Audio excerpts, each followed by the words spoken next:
Have you ever had to walk away from a toxic family member? No names, just yes or no. She wasn't there. That's the part one keeps circling back to, the fact that I stood in that stiff blue robe under the glare of stadium lights, looking out into the crowd like an idiot, scanning row after row of proud, clapping families, hoping maybe she was just late or stuck in traffic. Or maybe, just maybe, she'd show up last minute like in the movies, waving wildly with tears in her eyes, mouthing, "I'm sorry," as I crossed the stage. But that moment never came. Instead, all I had was an empty seat in row 5, a diploma folder clutched in my sweaty hand, and a quiet, hollow ache sitting right where pride was supposed to be. It wasn't even a real surprise, not if I'm being honest, and I'm too old now to sugarcoat anything. This was just another entry in a long damn list of almosts and maybes, and your brother needs me. See, when you grow up in a house where one child is the sun and the other is just expected to orbit, you learn pretty quickly how to live in the shadows, how to shrink yourself without even knowing you're doing it. My brother, Ethan, was the golden boy since birth. Even his colic sounded like a melody to her ears. He played t-ball at 5, and she cried like he'd hit a home run in the World Series. Meanwhile, I brought home A's and perfect attendance and got a distracted pat on the shoulder, if that. So when I invited her to my college graduation, I knew, deep down, what was coming. I still made the call, though. Still left the voicemail. "Hey, Mom. It's Saturday at 4. I'd really love if you came." I didn't say it, but I was hoping, praying in some childish, embarrassing way, that this would be different. That this would be the thing that made me finally enough. But the phone stayed silent. And when the day came, and I lined up with the other graduates behind the building, my stomach flipped with every passing minute. They were laughing, hugging their parents, posing for photos, handing phones to strangers for just one more shot. I kept my cap pinned tight and my face even tighter, pretending I didn't care that no one was there to take my picture, pretending that it didn't feel like something precious was about to go missing. When I walked across that stage and the dean handed me the fake diploma, they mailed a real one later, of course, just one more anticlimax, I smiled for the camera and tried not to look at the crowd. But I couldn't help it. My eyes wandered to row 5, where I had asked her to sit if she came, and that seat was still empty. Not a jacket draped over it. Not a stranger in her place. Just a perfectly open, humiliating reminder. I didn't cry. I didn't make a scene. I walked back to my seat, adjusted my gown, and stared straight ahead like I wasn't already spiraling inside. The worst part? Afterward, as I checked my phone in the parking lot, there it was, a message from her. Not a missed call. Just a lazy little text. "Hey, sweetie, sorry I couldn't make it. Ethan's regional finals were today.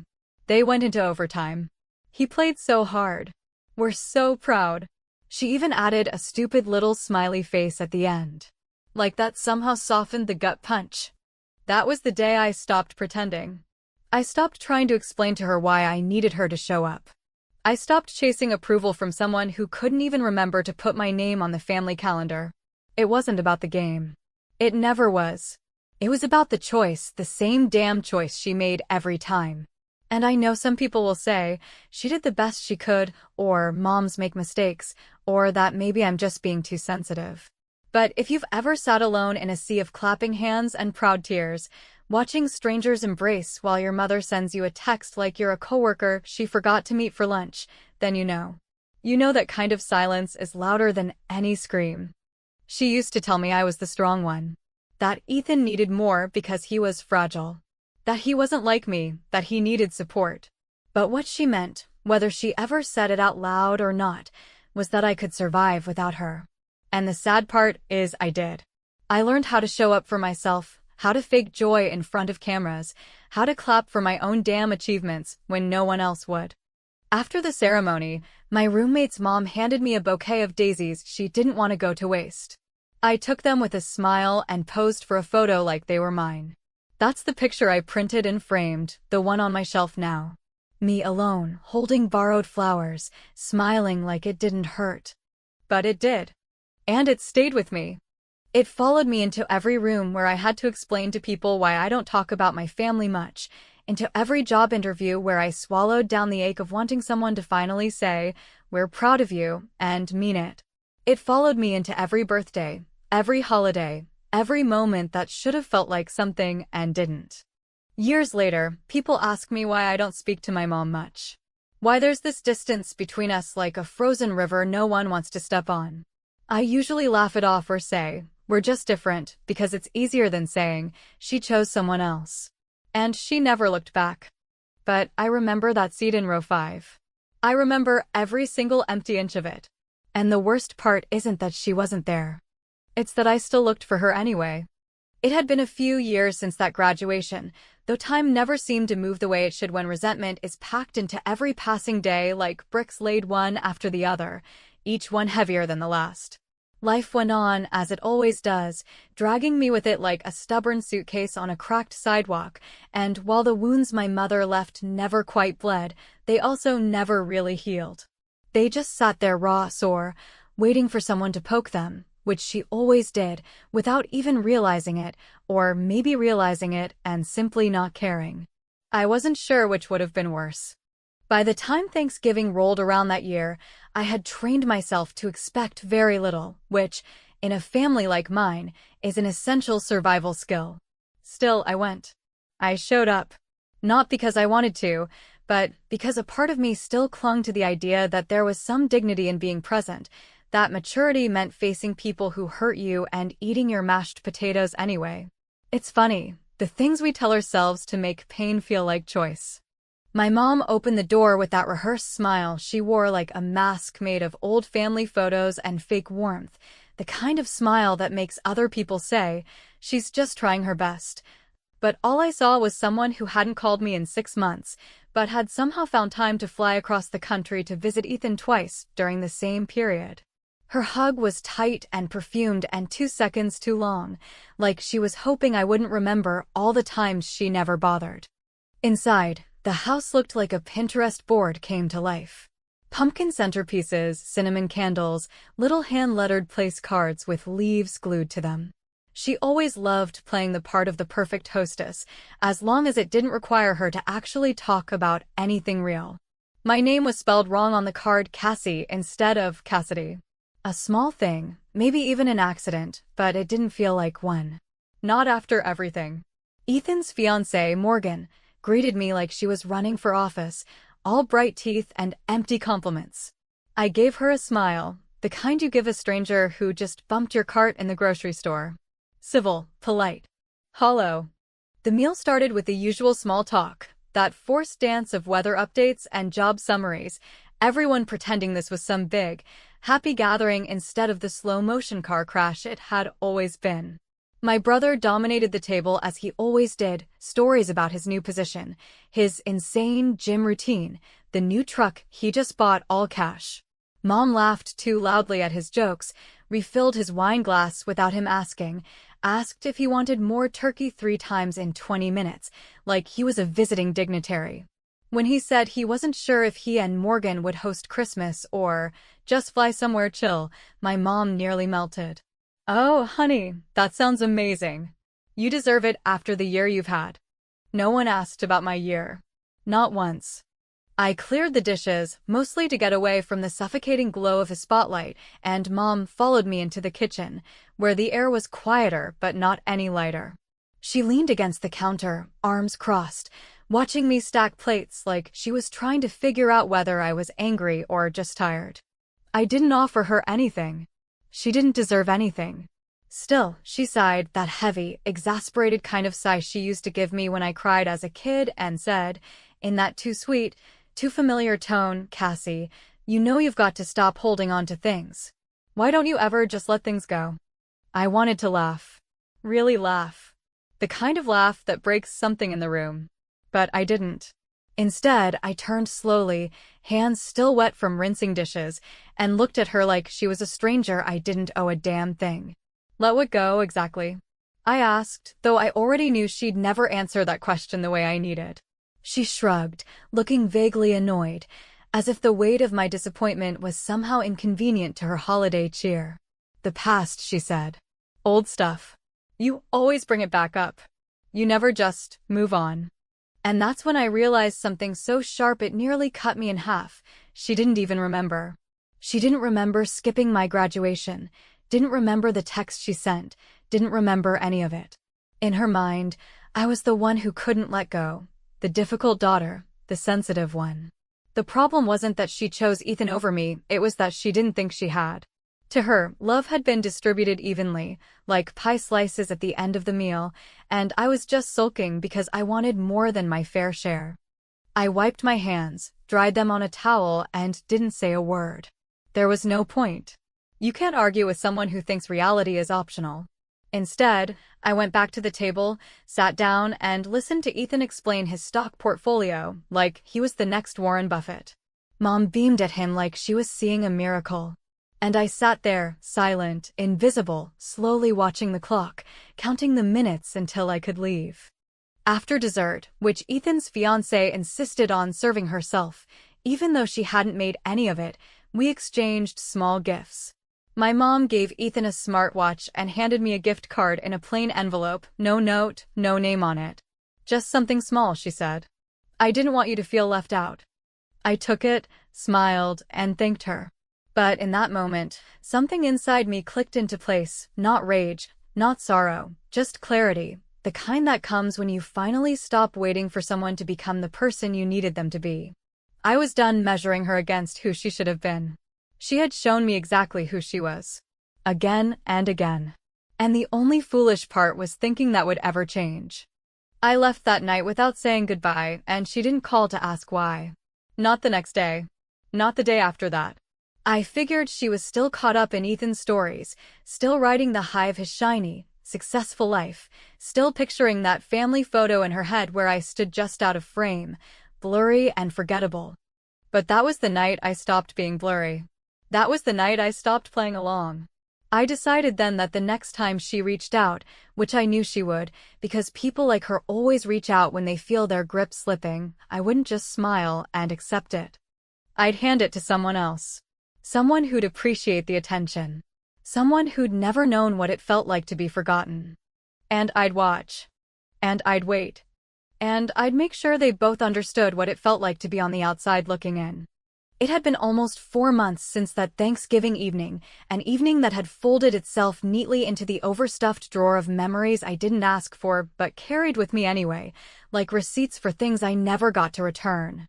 In the weeks that followed, we didn't talk, not a single call, not a shallow text, not even one of those generic forwarded memes she used to send when pretending to stay connected.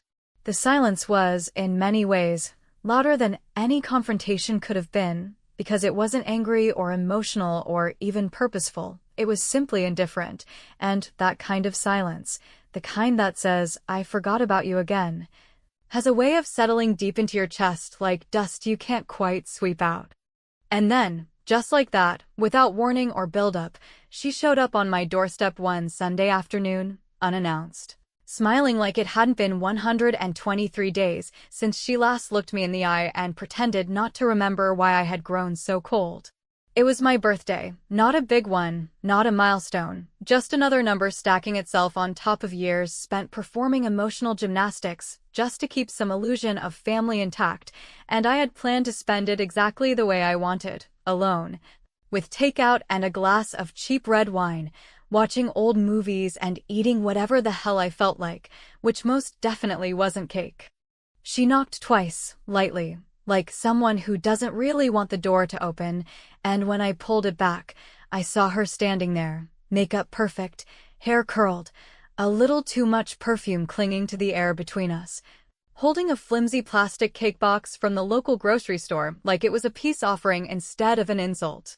The box was slightly fogged from the cold, and I could see the edge of the icing, bright blue letters poorly scraped off, with little streaks still faintly visible under the new white frosting they had clumsily slapped on top. I stared at it longer than I meant to, because something about that cheap, store-bought cake hit me harder than I expected. Not because of what it was, but because of what it wasn't. It wasn't thoughtful. It wasn't homemade. It wasn't even ordered in advance. It was an afterthought, a last-minute drive-through apology disguised in sugar and plastic, and I knew, just by the look in her eyes, that she had no idea what this meant to me, or how little it meant coming from her.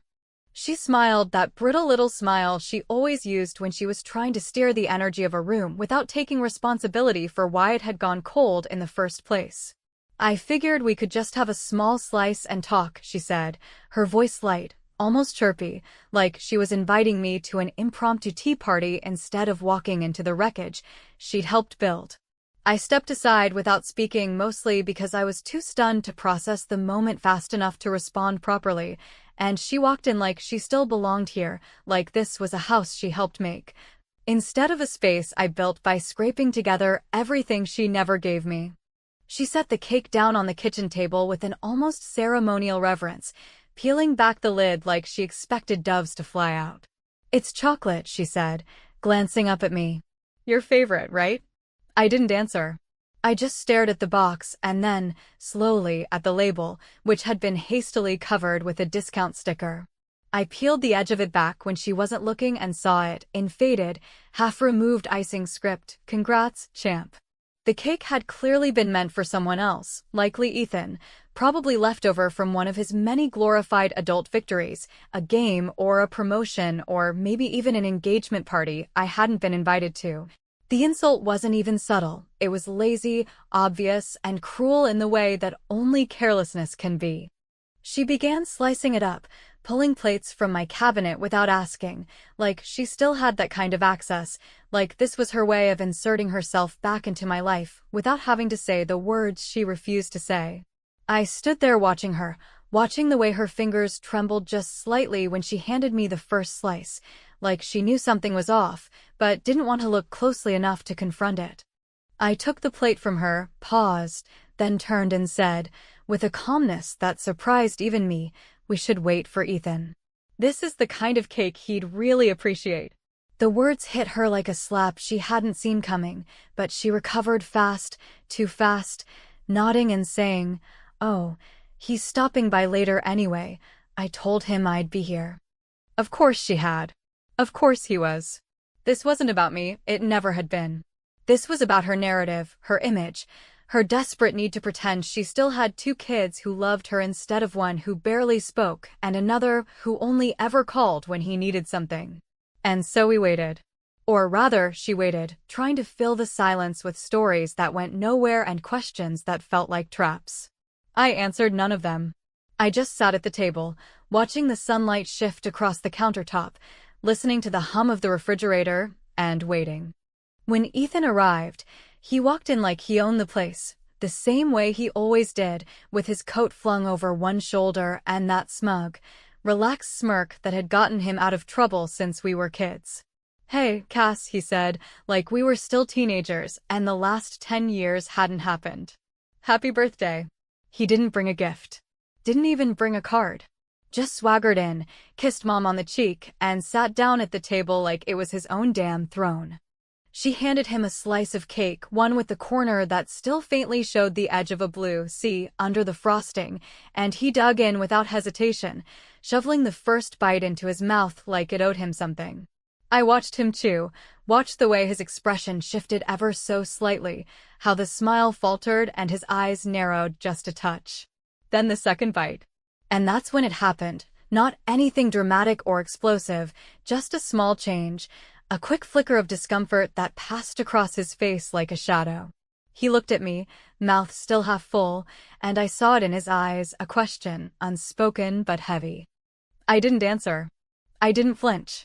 I just reached over, picked up the apple I'd left sitting on the counter earlier that morning, took a slow, deliberate bite, and chewed. I didn't need the cake. I had never needed the cake. What I needed, what I had always needed, was something they were never going to give me.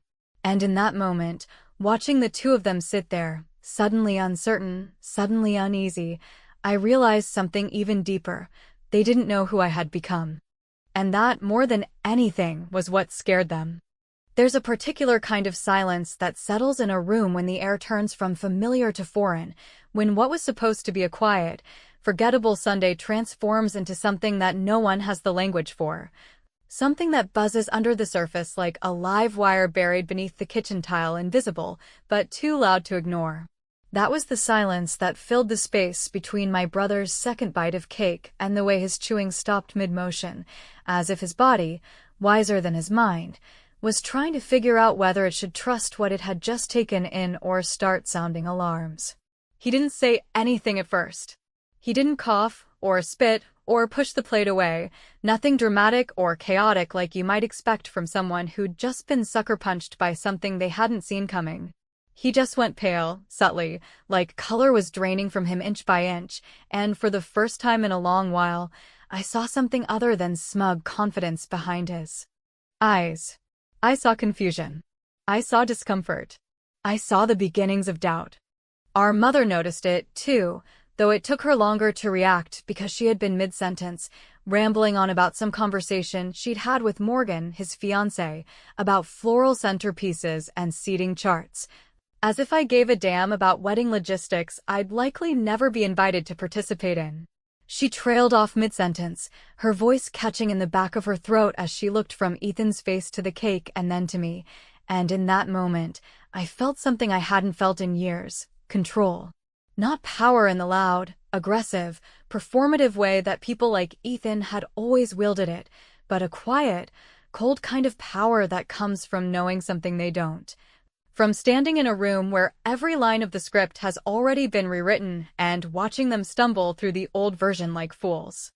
I didn't rush to explain myself, didn't offer reassurances or platitudes or jokes to soften the edge of whatever it was they thought they were beginning to feel. Instead, I simply leaned back in my chair, lifted the apple from where I'd placed it earlier, its skin still cool to the touch, smooth and unblemished like it had been waiting for this exact moment, and took a slow, deliberate bite. The crunch echoed louder than it should have, slicing through the thick air like a blade, and for a second, neither of them moved. It was almost cinematic, the kind of moment you'd see in a movie where everything suddenly shifts, where the audience leans forward in their seats not because something exploded, but because the character who's been silent too long just said everything they needed to with a single, simple action. Ethan finally spoke, his voice low and uncertain, a far cry from the cocky tone he usually defaulted to. "What's wrong with the cake?" he asked, more to the room than to me, as if the very act of questioning it out loud would make the weirdness disappear. Our mother stiffened beside him, placing a hand gently on his arm, not out of concern, no, that wasn't her, but as if she could will him back into composure with sheer maternal pressure. "Cassidy," she said then, my full name stretched out like a warning. "What's going on here?" I swallowed my bite, took my time, then met her gaze with the kind of calm precision that comes from being underestimated for so long you've learned to turn it into a weapon.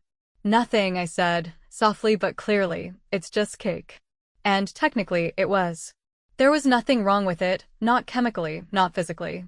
I hadn't done anything to it. No tampering. No tricks. It was exactly what it appeared to be, a leftover, poorly repurposed store cake scraped clean of its original intent and slathered in fresh frosting in a weak attempt to pass off someone else's celebration as a meaningful gesture toward me. But there's something almost poetic about serving a lie and calling it dessert. What Ethan tasted, what they both tasted, really wasn't poison. It was truth. Raw and sharp and uninvited. The cake had been made for him, clearly, and when I handed it back, gift-wrapped in politeness and cold civility, he consumed more than just the sugar. He consumed every quiet moment I'd been shoved aside, every whispered, "Let him have this one," every time she asked me to be the bigger person, every small slight that added up to a gaping hole where a relationship should have been. And now, for the first time, that weight wasn't just mine to carry. They were both feeling it now, in their throats and stomachs and in that uncomfortable twitch beneath the skin when you realize someone's finally done waiting for you to change. My mother's expression shifted in a way I hadn't seen before, not anger, not guilt, but something closer to fear. Not fear for Ethan, not really. Fear that I had broken the rules she'd written. That I wasn't playing nice anymore. That I had stopped being the version of myself she could excuse and ignore. "Cassidy," she said again, more urgent this time, and I could hear the edge creeping into her voice, the rising panic of someone who knows they're losing the script. "If you're trying to make a point, I think you've made it." But she was wrong. The point wasn't made. It was still unfolding. I stood up slowly, took another bite of my apple, and walked to the kitchen sink, tossing the core into the trash with a soft thud that echoed in the quiet. "It's not about making a point," I said, not turning back to look at them. "It's about giving you exactly what you've given me. For years." Ethan sat silent, eyes darting between me and the plate in front of him, finally recognizing the imbalance, the unfairness he had always benefited from but never questioned. And my mother, oh my mother, she looked at me like she didn't know who I was anymore, and maybe she didn't. Maybe she never had. Maybe I had been performing a version of daughterhood for so long that the real me had become a stranger to her. But I knew who I was now. I was someone who didn't beg for love. Someone who didn't swallow her pain just to keep the room comfortable. Someone who, when offered a recycled lie in the shape of a cake, would calmly, quietly, hand it back and say, "No, thank you." And for the first time, they had to sit with that. They had to sit in the tension, in the discomfort, in the realization that I wasn't going to make this easier for them. I wasn't going to offer forgiveness wrapped in a hug. I wasn't going to laugh it off or say, "It's fine," because it wasn't. It hadn't been for a long time. And now, finally, they had a taste of it. So I let them sit. I let them stew. And I kept eating my apple.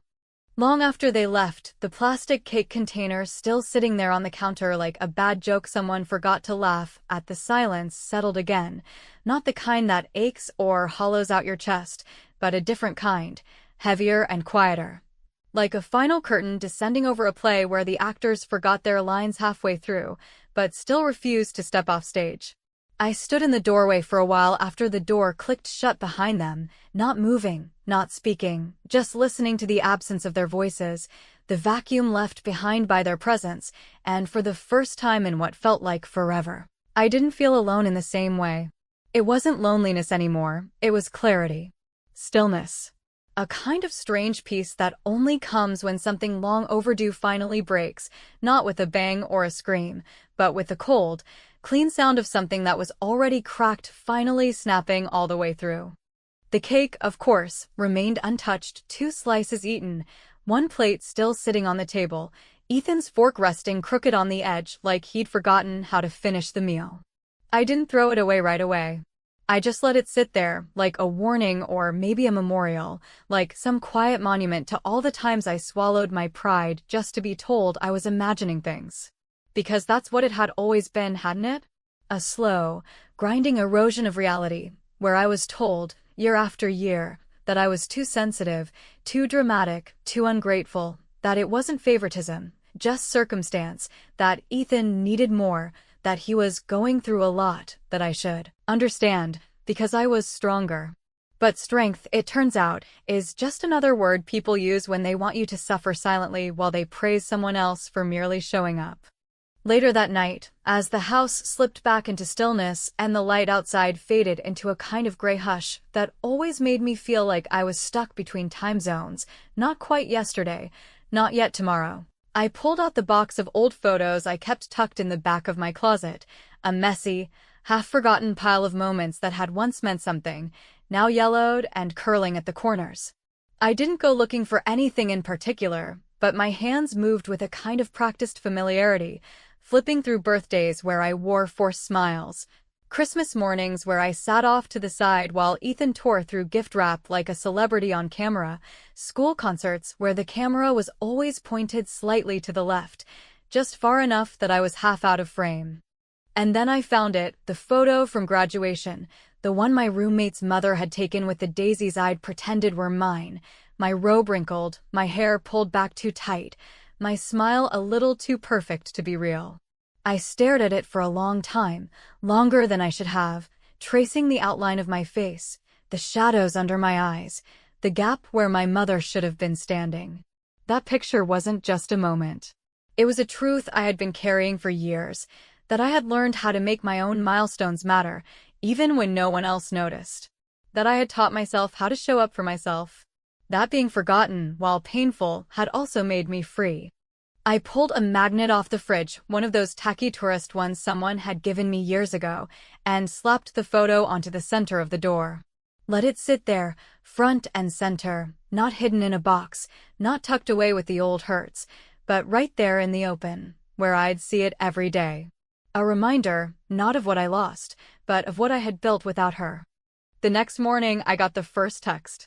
"We need to talk," it said, followed by another and then another. "Please don't shut me out," and that wasn't fair. She didn't say sorry. She didn't ask if I was okay. She just wanted to fix the image. To tape the broken frame back together without examining what shattered it in the first place. I didn't respond. Not right away.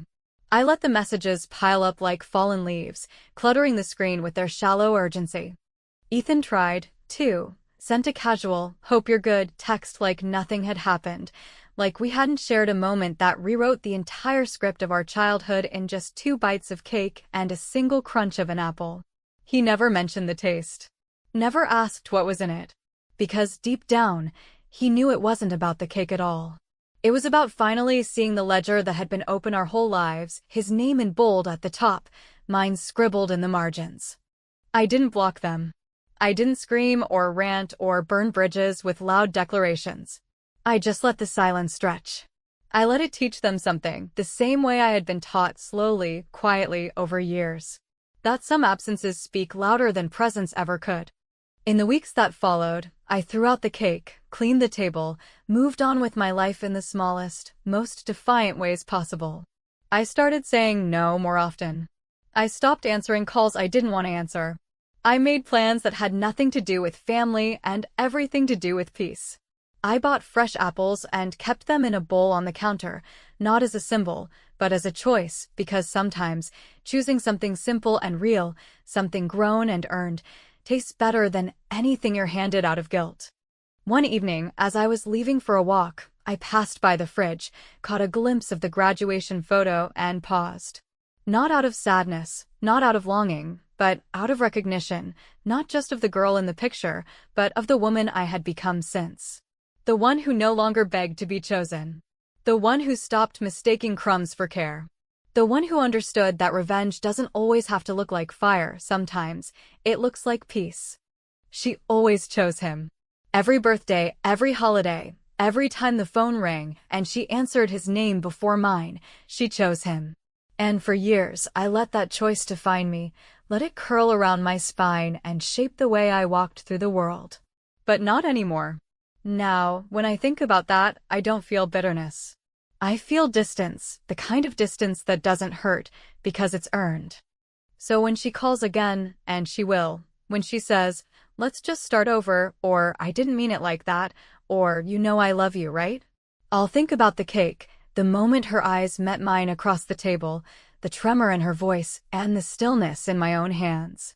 And maybe I'll answer. Maybe I won't. Because now, finally, I get to choose.